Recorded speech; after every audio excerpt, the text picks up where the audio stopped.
નમસ્કાર, ઇન્ડિયા ન્યૂઝના વિશેષ કાર્યક્રમ પિન પોઈન્ટમાં આપનું સ્વાગત છે। પાકિસ્તાનના હુક્કા પાણી ભારતે બંધ કરી દીધા છે। પુલવામામાં આતંકી હુમલો કરી ભારતને લલકાર આપવાની કુચેષ્ટા કરવામાં આવી છે। તેના જવાબમાં ભારતે પાકિસ્તાનને રાન રાન અને પાન પાન કરી નાખવાનો મનસૂબો વ્યક્ત કર્યો છે।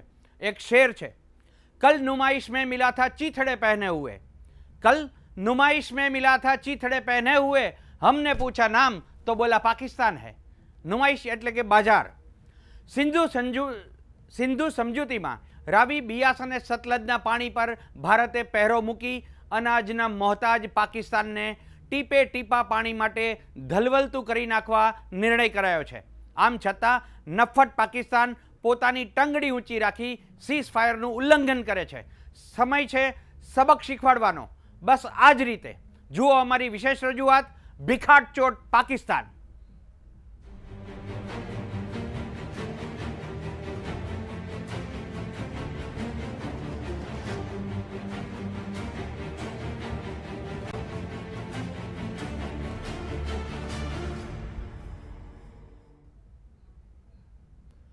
પુલવામામાં થયેલા આતંકી હુમલાનો જવાબ આપવા ભારતે હવે સિંધુ, બિયાસ અને રાવી નદીનું પાણી પાકિસ્તાનને ન આપવાનો નિર્ણય કર્યો છે।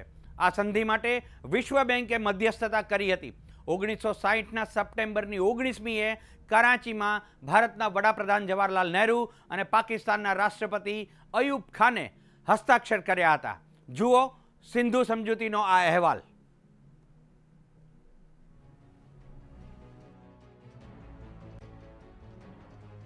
ભારત અને પાકિસ્તાન વચ્ચે થયેલી સિંધુ સમજૂતી મુજબ પૂર્વની 3 નદીઓ બિયાસ, રાવી અને સતલુજનું નિયંત્રણ ભારત તથા પશ્ચિમી નદીઓ સિંધુ, ચિનાબ અને જેલમનું નિયંત્રણ પાકિસ્તાનને સોંપાયું હતું। જો કે વધુ વિવાદાસ્પદ એ હતું કે પાણી વિતરણ કઈ રીતે કરવું એ નક્કી કરવાનું હતું, કારણ કે પાકિસ્તાનના નિયંત્રણમાં રહેલી નદીઓનો પ્રવાહ ભારતમાંથી થઈને આવે છે। સમજૂતી અનુસાર ભારતે તેનો ઉપયોગ સિંચાઈ, પરિવહન અને વીજળી ઉત્પાદન કરવાના હેતુથી કરવાની મંજૂરી આપી। દરમિયાન નદીઓ પર ભારત દ્વારા પરિયોજનાઓના નિર્માણ માટે આકરા નિયમો ઘડાયા। આ સમજૂતી પાકિસ્તાનના ડરનું પરિણામ હતી।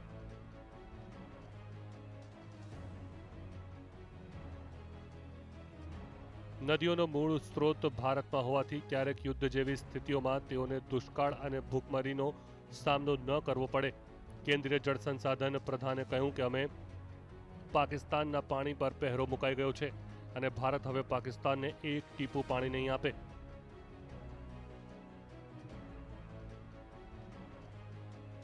ભારત અને પાકિસ્તાન વચ્ચે કાશ્મીર મુદ્દે ખટરાગ। તમામ વિવાદોનો અંત સંધિમાં કાયદાકીય માધ્યમથી। સિંધુ નદીના પાણીનો ભારત 20% જ ઉપયોગ કરી શકે। સંધિ થઈ ત્યારે ભારત પાક વચ્ચે કોઈ ખટરાગ નહોતો। 1965 બાદ પાકિસ્તાન સતત યુદ્ધનો વિકલ્પ શોધતું રહ્યું। 1965માં યુદ્ધ પણ થયું અને પાકિસ્તાન હારી પણ ગયું। ફરી એક વખત 1971માં પાકિસ્તાને ભારત સાથે કર્યું યુદ્ધ। આ યુદ્ધમાં પાકિસ્તાને પોતાનો એક ભાગ ગુમાવ્યો।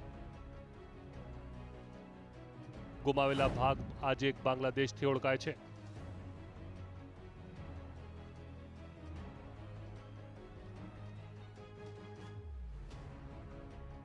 ત્યારથી જ આજ સુધી પાકિસ્તાન આતંકવાદ અને સેના બાણેનો ભારત વિરુદ્ધ ઉપયોગ કરી રહ્યો છે। પરિણામે કોઈ પણ સમયે સિંધુ જળ સમજૂતી ખતમ થઈ શકે છે અને જે પ્રકારે આ નદીઓ ભારતનો ભાગ છે ત્યારે સ્વાભાવિક રીતે ભારત આ સમજૂતી તોડી સમગ્ર પાણીનો ઉપયોગ સિંચાઈ, વીજળી ઉત્પાદન અને જળ સંગ્રહ માટે કરી શકે તેમ છે।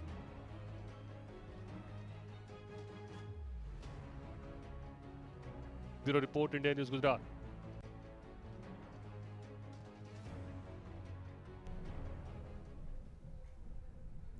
પુલવામામાં આતંકી હુમલા પછી ભારતની પ્રબળ માંગણી છે કે પાકિસ્તાનને ભોં ભીતર કરી દો, પરંતુ તમે નહીં માનો કે પાકિસ્તાન સરકારે પાકિસ્તાનના પર જ વજ્રઘાત કર્યો છે। પાકિસ્તાનના પ્રવારથી માત્ર કમર જ નહીં ભાંગે, પણ પાકિસ્તાન એક એક દાણા માટે ભારત પાસે મોહતાજ થઈ ગયું છે। પાકિસ્તાનની અવામમાં ત્રાહિમામ પોકાર ઉઠ્યો છે। એક તો મોસ્ટ ફોરવર્ડ નેશનનો દરજ્જો છીનવાયો, બીજી તરફ આયાત ડ્યુટી 200% વધી ગઈ। હવે જાણો ભૂખડી બારસ પાકિસ્તાનની થાળી પર મોદીએ કેવી રીતે કરી સર્જિકલ સ્ટ્રાઇક?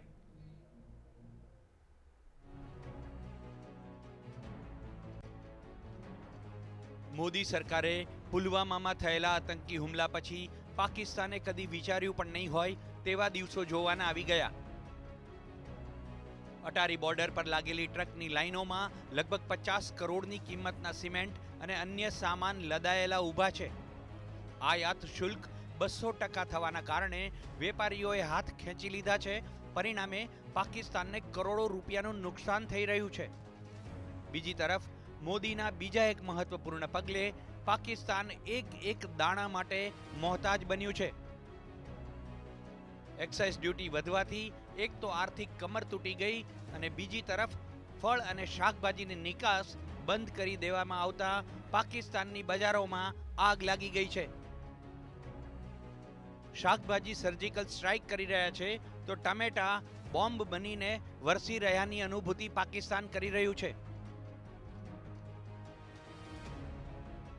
ભારતનો ખેડૂત પાકિસ્તાનમાં શાકભાજી મોકલવા નથી તૈયાર. મધ્યપ્રદેશના ખેડૂતો મોકલતા હતા ટામેટા પાકિસ્તાનમાં.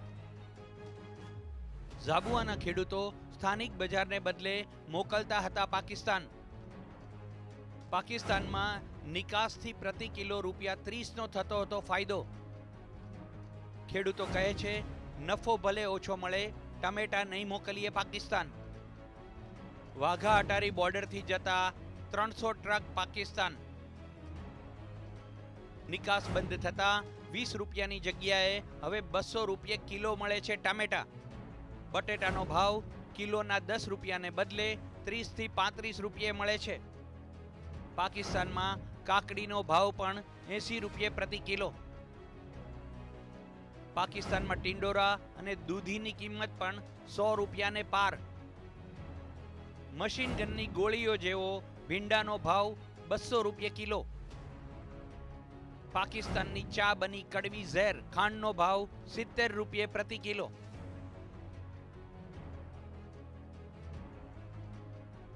સમગ્ર પાકિસ્તાનમાં ભૂખમરાની ગુંજ સ્થાનિક ચેનલોમાં ગુંજે છે. હિન્દુસ્તાની ટમેટાથી પાકિસ્તાન પ્રતિ વર્ષ ₹750 કરોડ કમાતું હતું, જ્યારે ખારેકની નિકાસથી પાકિસ્તાન લગભગ ₹1200 કરોડ કમાતું હતું. કરાચીથી લાહોર સુધી અને રાવલપિંડીથી વાઘા બોર્ડર સુધી મોંઘવારીનું બોમ્બાર્ડિંગ યથાવત છે. Bureau report, India news Gujarat.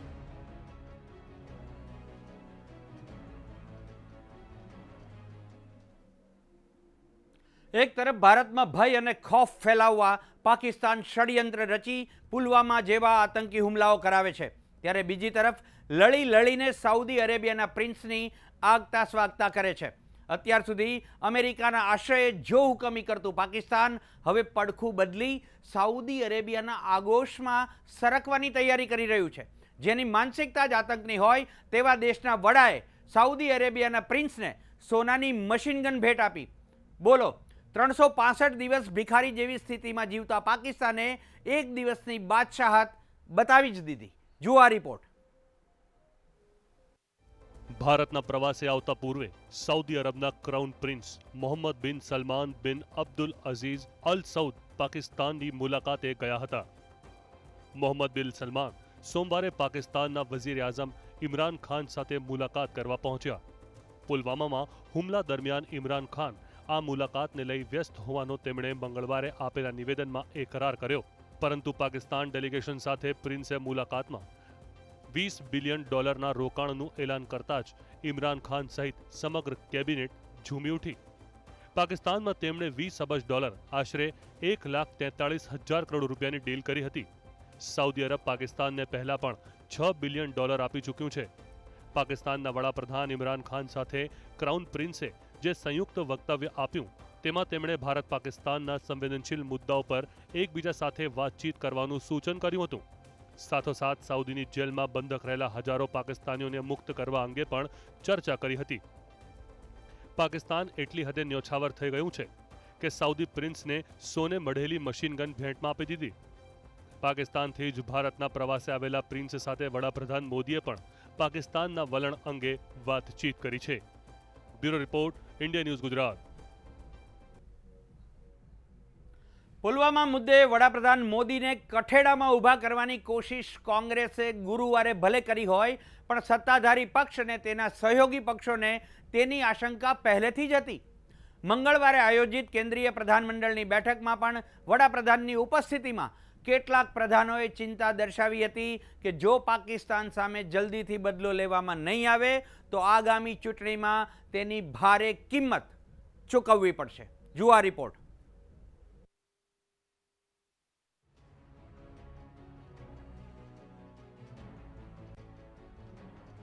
પુલવામામાં થયેલા આતંકી હુમલા બાદ સરહદ પર તણાવની સ્થિતિ યથાવત છે. સોપરમાં ફરીવાર પાકિસ્તાને ગસ્ત લગાવીને સેનાને તહેનાત કરી છે.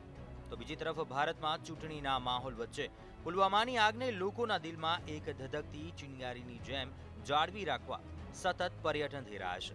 ખુદ પાકિસ્તાનના વઝીર આઝમ ઇમરાન ખાને પણ કહી દીધું છે, ભારતમાં ચૂંટણી છે એટલે પાકિસ્તાનને દોષ આપી સરકાર પોતાનું કામ કરી લેશે. पहले तो आपने पाकिस्तान पे इल्ज़ाम लगा दिया, ना कोई एविडेंस, ना कोई सोचा कि इसके अंदर पाकिस्तान का क्या फ़ायदा है. अगर पाकिस्तान इतनी अहम कॉन्फ्रेंस कर रहा था और इतनी विजिट जो क्राउन प्रिंस की थी, जो हम इतनी देर से प्लान कर रहे थे, कोई अहमक भी इस तरह का वाक़या करेगा अपनी कॉन्फ्रेंस को सैबोटाज करने के लिए. और अगर ये ना भी होती उनकी विजिट, पाकिस्तान को इससे क्या फ़ायदा है? क्यों पाकिस्तान इस स्टेज के ऊपर, जब पाकिस्तान स्टेबिलिटी की तरफ जा रहा है, हमारे पास हमने 15 साल की दहशतगर्दी की जंग जिसमें 70,000 पाकिस्तानी मारे गए हैं, एक दहशतगर्दी नीचे जा रही है, अमन आ रहा है, स्टेबिलिटी आ रही है, हम क्यों कोई इस तरह का, इससे हमें फ़ायदा क्या है? मैं आज हिंदुस्तान की गवर्नमेंट को ऑफर कर रहा हूँ, किसी किस्म की आप तहकीकात करवाना चाहते हैं इस इंसिडेंट में कि कोई पाकिस्तानी इसमें मुलव्वस था, हम तैयार हैं. अगर आपके पास कोई एक्शनेबल इंटेलिजेंस है कि पाकिस्तानी इन्वॉल्व है, वो हमें दे, मैं आपको गारंटी करता हूं कि हम एक्शन लेंगे. पाकिस्तान वो मुल्क है जिसको सबसे ज़्यादा दहशतगर्दी से नुकसान हुआ है. 70,000 पाकिस्तानी मारे गए हैं दहशतगर्दी में. हमारा $100 अरब से ज़्यादा नुकसान हुआ है दहशतगर्दी से. लिहाजा हम तैयार हैं आपसे बात कर. देखिए, हिंदुस्तान में एक नई सोच आनी चाहिए, एक इंट्रोस्पेक्शन आनी चाहिए कि क्या वजह है कश्मीर के नौजवान उस इंतहा पे पहुंच चुके हैं जो वो मौत का उनका खौफ ही उतर गया है. कोई तो वजह होगी. क्या आप समझते हैं कि ये वन डायमेंशनल ऑपरेशन, जुल्म करना, मिलिट्री के जरिए मसला हल करना, क्या ये अगर आज तक कामयाब नहीं हो तो आगे कामयाब हो जाएगा? अगर आज अफगानिस्तान के अंदर 17 साल के बाद सारी दुनिया ये तस्लीम कर बैठी है कि मिलिट्री सोल्यूशन नहीं है और बातचीत से, डायलॉग से मसला हल होगा, क्या हिंदुस्तान में इसके ऊपर डिस्कशन नहीं होनी चाहिए? आपका इलेक्शन का साल है और हम समझते हैं कि इलेक्शन में ये बड़ी बूस्ट मिलेगी कि अगर पाकिस्तान को सबक सिखाया जाए. अगर आप ये समझते हैं कि आप पाकिस्तान के ऊपर कुछ किसी किस्म का हमला करेंगे, पाकिस्तान रिटेलिएट करने का सोचेगा नहीं, पाकिस्तान रिटेलिएट करेगा. पाकिस्तान कोई और दूसरा रास्ता नहीं होगा रिटेलिएट करने के बगैर, जवाब देने. તો પાકિસ્તાનના અન્ય એક મંત્રીએ જાણે ભારતને ધમકાવતો હોય તેવું નિવેદન આપ્યું કે પાકિસ્તાને કઈ બંગડીઓ નથી પહેરી, આમ કહી ભારતની અને ખાસ કરીને સરકારની લાગણીઓ ઉશ્કેરવાનો પ્રયાસ કર્યો છે. अगर अमन की बात करोगे तो अमन से बात होगी, अगर जंग की बात करोगे तो जंग की बात होगी. हमने चूड़ियां नहीं पहनी हुई. हमारे लिए पाकिस्तान जिंदगी है, पाकिस्तान मौत है. अगर किसी ने पाकिस्तान की तरफ मैली आंख से देखा तो वो आंखें निकाल दी जाएंगी और ना फिर घास उगेगी, ना चिड़ियां चहकेंगी, ना मंदिरों में घंटियां बजेंगी. આવા નિવેદનોથી આખા દેશમાં પાકિસ્તાન સામે આક્રોશ છે. ખુદ વડાપ્રધાને પોતાના ભાષણોમાં પોતાની અંદર એવી જ ગુસ્સાની આગની વાત કરી જેવી લોકોના દિલમાં છે. સાથે જ તેમણે કહ્યું કે શહીદો માટે વહી રહેલા એક એક આંસુનો બદલો લેવામાં આવશે.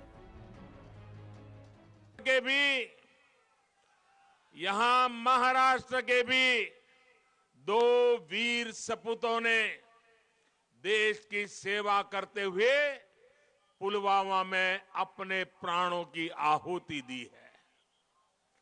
जिन परिवारों ने अपने लाल को खोया है, उनकी पीड़ा मैं भली भांति अनुभव कर सकता हूं। हम सभी की संवेदनाएं उनके साथ है। भाइयों और बहनों, मैंने कल भी कहा है और आज भी दोहरा रहा हूं, इन शहीदों का बलिदान व्यर्थ नहीं जाएगा। वो चाहे जितना छिपने की कोशिश करें, उन्हें सजा जरूर दी जाएगी। हम अपने सैनिकों, अपने सुरक्षा बलों के पराक्रम पर गर्व भी करते हैं, भरोसा भी करते हैं। सैनिकों में और विशेषकर सीआरपीएफ में जो गुस्सा है, वो भी देश समझ रहा है और इसलिए सुरक्षा बलों को खुली छूट दे दी गई है। साथियों, एक ऐसा देश जो भारत के बंटवारे के बाद अस्तित्व में आया, जिसके यहां आतंकवाद को पनाह दी जाती है, जो आज दिवालिया होने की कगार पर खड़ा है, वो आतंक का दूसरा नाम बन चुका है। पुलवामा के गुनहगारों को सजा कैसे दी जाएगी, कहां दी जाएगी, कब दी जाएगी, कौन देगा, किस प्रकार की सजा देगा, ये सब ये हमारे जवान तय करेंगे।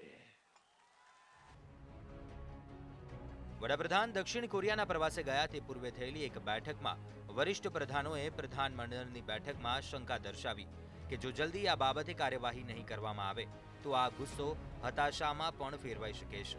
ભાજપાના પ્રધાનોએ પણ સ્વીકાર્યું કે અત્યારે તો કોંગ્રેસ સહિત બધા વિરોધ પક્ષો ચૂપ છે, પણ ચૂંટણી નજીક આવતા જ તેઓ સરકાર પર હુમલો કરશે। अब जो मैं आपको बता रहा हूं वो बहुत चौंकाने वाला है। स्तब्ध करने वाली बात यह है साथियों कि शहादत के अपमान का जो उदाहरण श्री नरेंद्र मोदी ने पुलवामा के हमले के बाद पेश किया, ऐसा कोई उदाहरण पूरी दुनिया में नहीं। मैं फिर दोहराता हूं, शहीदों और शहादत के अपमान का जो उदाहरण श्री नरेंद्र मोदी ने पुलवामा हमले के बाद पेश किया, ऐसा कोई उदाहरण पूरी दुनिया में नहीं। जब पूरा देश गुरुवार को 14 फरवरी 2019 को पुलवामा में 3:10 पर आतंकी हमला होता है जिसमें हमारे 40 जवान शहीद हो जाते हैं, पूरा देश उस सदमे से जूझ रहा था और देश के प्रधानमंत्री श्री नरेंद्र मोदी रामनगर नैनीताल के अंदर कॉर्बेट नेशनल पार्क में फिल्म की शूटिंग कर रहे थे। यही नहीं, मोदी जी डिस्कवरी चैनल के मुखिया वे उनके कैमरा क्रू के साथ खुद के प्रचार प्रसार और घड़ियालों को बोट राइड में निहार रहे थे।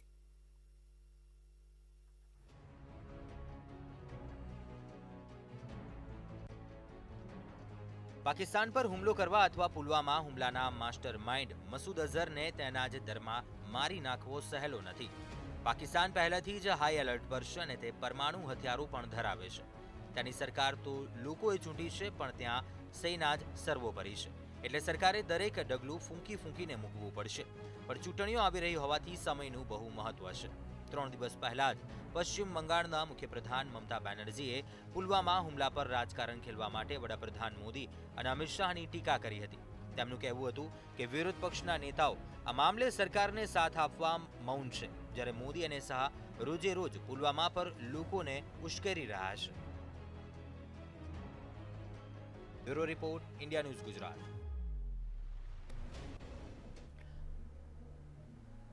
પુલવામામાં આતંકી હુમલા બાદ હવે કોંગ્રેસ પણ એક્શનમાં મોડમાં આવી છે. અત્યાર સુધી પુલવામાના હુમલા બાદ કોંગ્રેસ શાંત હતી, પરંતુ કોંગ્રેસ અધ્યક્ષ રાહુલ ગાંધીએ રાષ્ટ્રીય સુરક્ષા પર એક ટાસ્ક ફોર્સનું નિર્માણ કર્યું છે. ટાસ્ક ફોર્સની આગેવાની લેફ્ટનન્ટ જનરલ DS હુડ્ડા કરશે. હુડ્ડા 2016માં પાકિસ્તાની આતંકી લોન્ચ પેડ પર સર્જિકલ સ્ટ્રાઇક કરવાની યોજનાની ટીમના સદસ્ય રહ્યા હતા. આ ટાસ્ક ફોર્સ રાષ્ટ્રીય સુરક્ષા મુદ્દે વિશેષજ્ઞો સાથે મળીને દેશનું વિઝન ડોક્યુમેન્ટ તૈયાર કરશે. હુડ્ડાએ અગાઉ પણ કહ્યું હતું કે આતંકવાદ વિરુદ્ધ સમગ્ર દેશે એક સાથે રહેવું જોઈએ અને પાકિસ્તાન વિરુદ્ધ કડક કાર્યવાહી કરવી જોઈએ. જ્યાં સુધી પાકિસ્તાન આર્મી ઉપર પ્રેશર નહીં આવે ત્યાં સુધી પાકિસ્તાનના યુવાનો આતંકવાદને સમર્થન કરતા રહેશે. સર્જિકલ સ્ટ્રાઇક વેળા લેફ્ટનન્ટ જનરલ હુડ્ડા સેનાની ઉત્તર ક્ષેત્રના પ્રમુખ હતા.